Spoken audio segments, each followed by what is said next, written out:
এক গ্রাম অণু অক্সিজেন।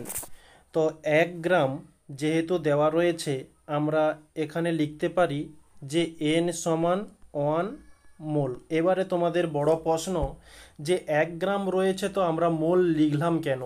এটা W সমান 1 হওয়ার কথা ছিল, কিন্তু না। কেন না? কারণ এই যে 1 গ্রাম অণু, এই কথাটির অর্থ হচ্ছে 1 গ্রাম অণু বলতে 1 মোল ভরকে বোঝায়। ওকে, এই কারণে আমরা 1 মোল কথাটি লিখেছি, n সমান 1 মোল। তারপরে কি বলছে? গ্যাসের চাপ 760 mmHg, তাহলে P সমান 760 mmHg। আয়তন বলছে V সমান 22400 ml। ওই গ্যাসের তাপমাত্রা ডিগ্রি সেলসিয়াসে নির্ণয় করো। T সমান জিজ্ঞাসা চিহ্ন। আমরা এখানে R সমান লিখে নেব 0.082 litre ATM mole inverse kelvin inverse.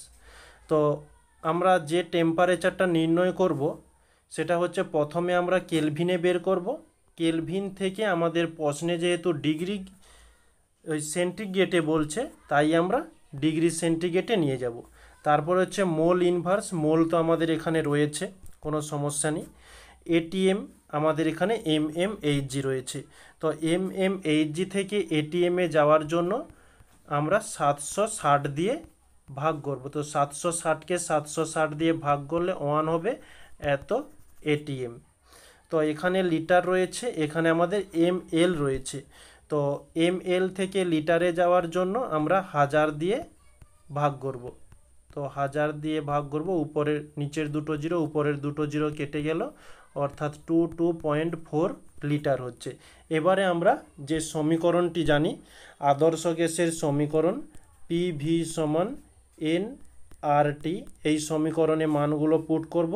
এখানে আমাদের চেয়েছে T এর মান, T সমান PV বাই nR। P এর মান কত? 1 ATM ইন্টু V এর মান 22.4 লিটার বাই n এর মান 1 মোল ছিল, ইন্টু আর এর মান হচ্ছে 0.082 litre atm mole inverse kelvin inverse. Okay, এবারে আমরা এটা ক্যালকুলেশন করব। তো এটিএম কেটে গেল, লিটার কেটে গেল, মোল ইনভার্স কেটে গেল। এখানে পয়েন্ট তুললে উপরে 1000 চলে যাবে, উপরের পয়েন্ট তুললে নিচে 10 হয়ে যাবে। নিচের একটা শূন্য, উপরের একটা শূন্য কেটে গেল।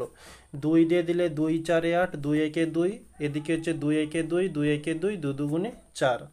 আচ্ছা, আর এটা কাটাকাটি যাচ্ছে না।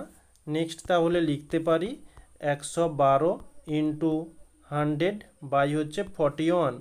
আর এককের মধ্যে থেকে গিয়েছে কেলভিন ইনভার্স, এটা উপরে উঠলে হয়ে যাবে কেলভিন। তো এটা ক্যালকুলেশন করলে 273.17 কেলভিন। কিন্তু আমাদের কেলভিনে তো অ্যান্সারটি চায়নি, আমাদের চেয়েছে ডিগ্রি সেন্টিগ্রেডে। তাহলে আমরা ডিগ্রি সেলসিয়াসে নিয়ে যাব। তো ডিগ্রি সেলসিয়াসে নিয়ে যাওয়ার জন্য 273.17 থেকে আমরা 273 মাইনাস করব।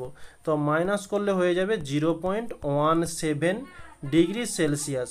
তো একে আমরা এই 0.17 ডিগ্রি সেলসিয়াস বলতে পারি, বা একে বলতে পারি যে 0 ডিগ্রি সেলসিয়াস। এই 0.1 ফেরে আর কত হবে? খুব সামান্য। এই কারণে আমরা সরাসরি ডিগ্রি সেলসিয়াসও, মানে 0 ডিগ্রি সেলসিয়াসও লিখতে পারি, কোনো সমস্যা নেই। এই হচ্ছে আমাদের অ্যান্সার। তাহলে লিখে নেব, অতএব গ্যাসটির তাপমাত্রা হয়ে যাবে যে 0 ডিগ্রি সেলসিয়াস বা 0.17 ডিগ্রি সেলসিয়াস। এই হচ্ছে আমাদের অ্যান্সার। তো